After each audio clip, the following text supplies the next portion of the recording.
Les blessures émotionnelles font partie de la vie. Je connais pas personne qui a eu une enfance parfaite. D'ailleurs, la perfection n'est pas de ce monde. Du moins, pas la perfection comme on la définit, comme on aimerait qu'elle soit. Malgré toute la bonne volonté des parents à donner ce qu'il y a de mieux à leur enfant, le plus souvent, ils transfèrent leurs propres blessures à leur enfant. Évidemment, c'est bien involontaire et inconscient de leur part. Dans les 5 épisodes de la 2e saison de La Voix du bien-être intérieur, il est question des 5 blessures émotionnelles qui nous amènent à porter un masque. Et là, je ne parle pas d'un masque qu'on porte au visage, bien évidemment. Je t'explique tout ça dans quelques instants. Dans cet épisode 3, je te parle de la blessure d'humiliation. C'est quoi la Voix du bien-être intérieur? Eh bien, la Voix du bien-être intérieur, c'est une émission dans laquelle je vais te parler de développement personnel. Elle est présentée 3 fois par semaine. Il sera question de bien-être intérieur qui passe par la gestion des émotions, l'estime et la confiance en soi, les relations interpersonnelles, la communication, le lâcher-prise, les croyances qu'on entretient, la spiritualité, les blessures émotionnelles et beaucoup plus encore. Je me présente, Marie-Christine Savard, coach de vie, éducatrice spécialisée et auteure. Je suis heureuse de t'accueillir dans ce monde fascinant du développement personnel. Je te remercie de passer ces quelques minutes avec moi. Et c'est parti! Allô, j'espère que tu vas bien. J'ai découvert il y a quelques temps l'ouvrage « Les 5 blessures qui empêchent d'être soi-même » de Lise Bourbeau. En passant, je te le recommande parce que c'est vraiment un ouvrage super intéressant. Lise Bourbeau, si tu ne la connais pas, elle est l'auteure et fondatrice d'une grande école de développement personnel qui est Écoute ton corps. Elle a aussi écrit Écoute ton corps et ton corps te dit aime-toi. Mais dans son livre Les 5 blessures qui empêchent d'être soi-même, elle parle des 5 blessures émotionnelles, soit le rejet, l'abandon, l'humiliation, la trahison et l'injustice qui nous empêchent d'être vraiment soi-même et qui nous amènent le plus souvent à réagir face à des situations, à des personnes, sans qu'on comprenne trop pourquoi on réagit de cette façon-là. Ce sont nos blessures émotionnelles, entre autres, qui nuisent à notre bien-être intérieur, notre bonheur, nos relations, parfois même qui nous empêchent de réaliser nos rêves. Souvent, on les traîne, ces blessures-là, une bonne partie de notre vie. Pour se protéger de ces blessures-là, on va développer des stratégies d'adaptation ou de coping, comme on appelle en psychologie, et des mécanismes de défense qui ne sont pas toujours constructifs et bénéfiques, si ce n'est que pour un temps ou pour une situation plus spécifique. C'est ce qu'on appelle des masques. Donc, prendre conscience de nos blessures à travers nos réactions, nos comportements, ça aide à mieux gérer ces émotions ça va aider à mieux gérer ces émotions, mais aussi dans notre développement personnel et notre bien-être intérieur, parce que ça nous permet de mieux comprendre nos réactions et ensuite de travailler sur nos blessures pour mieux vivre avec. Dans les 2 épisodes précédents, je t'ai parlé que dans la blessure de rejet, le masque qui va être utilisé, c'est le fuyant. Tandis que dans la blessure d'abandon, c'est plutôt le masque de dépendant qui va être utilisé. Je t'ai aussi expliqué qu'on confond souvent les 2 blessures, le rejet et l'abandon, parce qu'elles viennent souvent ensemble. Une personne qui a la blessure de rejet a aussi la blessure d'abandon. Finalement, je t'ai parlé aussi des comportements associés à chacune de ces 2 blessures-là. Aujourd'hui, je vais te parler de la blessure d'humiliation. Je vais aussi te parler du masque qui est associé à cette blessure-là, parce que comme je te l'ai dit tantôt, pour se protéger, on va utiliser une façon d'agir, des comportements, une façade, des mécanismes de défense qui ne représentent pas qui nous sommes en réalité, notre vrai moi. C'est juste qu'on réagit d'une certaine façon pour éviter de trop souffrir ou pour se protéger tout simplement. Évidemment, tout ça se fait inconsciemment. Savais-tu qu'on utilise nos masques seulement dans les moments où nos blessures sont activées? Eh oui. Sinon, on peut être tout à fait adéquat, correct dans nos comportements, dans notre attitude. Souviens-toi que ce n'est pas la situation comme telle, mais la façon qu'on va la vivre, qu'on va la percevoir, qui va être important. Donc, 2 personnes peuvent vivre la même situation. Il y en a une qui va se sentir humiliée, tandis que l'autre va se sentir trahie, par exemple. Ce qui est encourageant, c'est qu'on peut apprendre à vivre avec nos blessures et même les guérir. En prenant tout d'abord, évidemment, conscience de nos blessures, parce que c'est très rare qu'on en a juste une, même si souvent, là, il y en a une qui va ressortir plus, là, qui va être plus dominante. En se responsabilisant par rapport à nos blessures et en faisant un travail sur soi. C'est important là, de prendre conscience que lorsqu'on réagit, qu'on se sent blessé, c'est pas l'autre qui est responsable de notre douleur, mais c'est juste qu'il y a une blessure qui vient d'être activée. L'humiliation. L'humiliation, c'est l'action de se sentir abaissé, de s'abaisser ou d'abaisser quelqu'un d'autre outrageusement. Lise Bourbeau, elle explique que cette blessure-là est surtout là, rattachée au monde physique, là, celui du avoir et du faire. La personne là, qui se sent rabaissée, très contrôlée physiquement par un parent, elle peut pas bouger là, à sa guise. Là. Le masque qui est associé à la blessure d'humiliation, c'est le masochiste.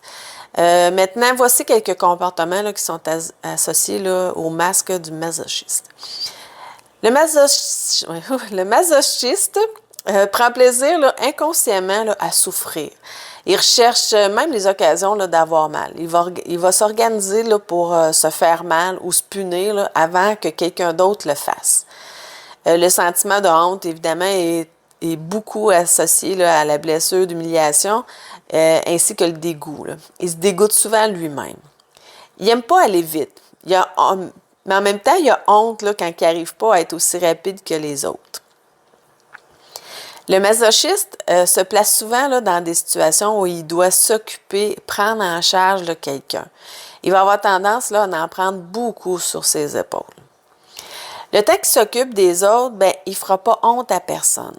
Il valorise beaucoup là, à travers le fait là, de s'occuper, de prendre en charge les autres. Par contre, ben, le plus souvent, ben, il a honte de lui là, quand il s'aperçoit là, qu'on profite de lui. Le masochiste, il ne se rend pas compte qu'en faisant sentir aux autres personnes là, de son entourage qu'elles ont besoin de lui, qu'elles ne sont rien sans lui, dans le fond, ben, il les humilie à son tour, il les rabaisse parce que c'est comme s'il leur envoyait le message qu'elles ne sont pas capables de s'occuper d'elles-mêmes.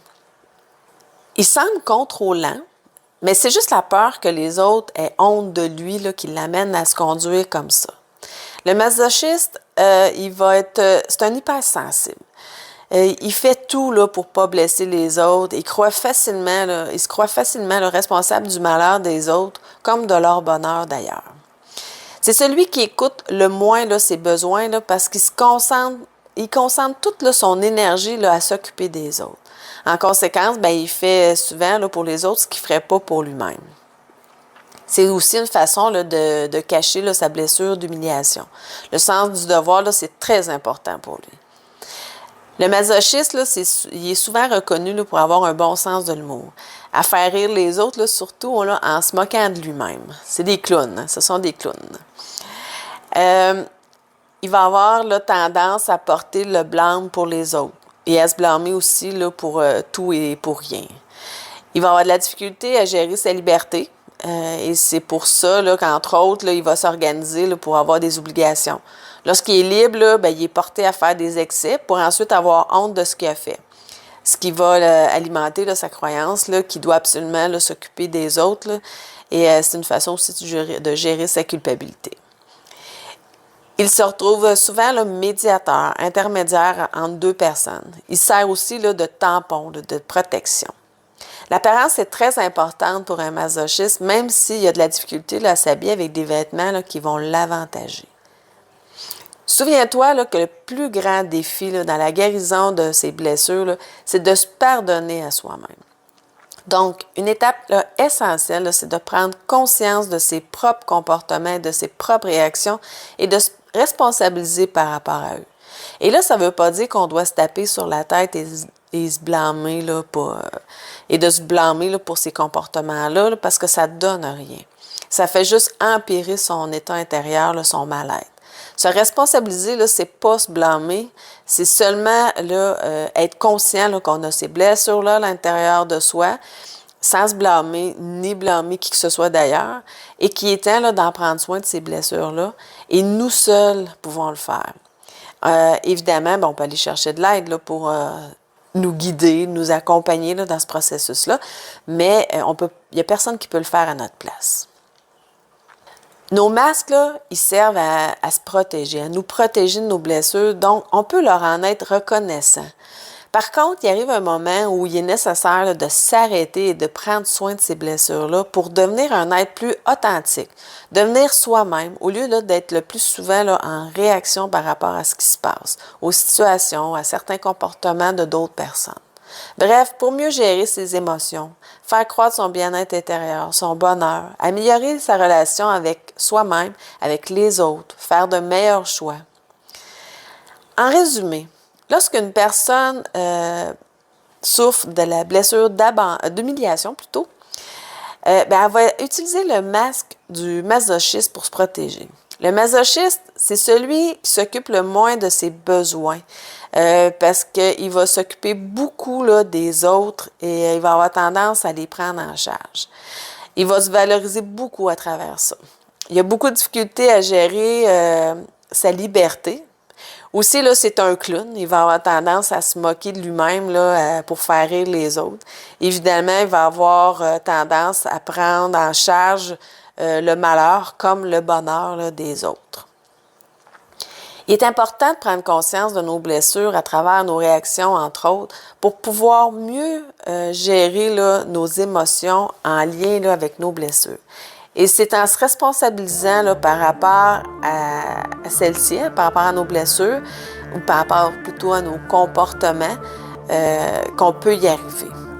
Voilà, c'est déjà tout.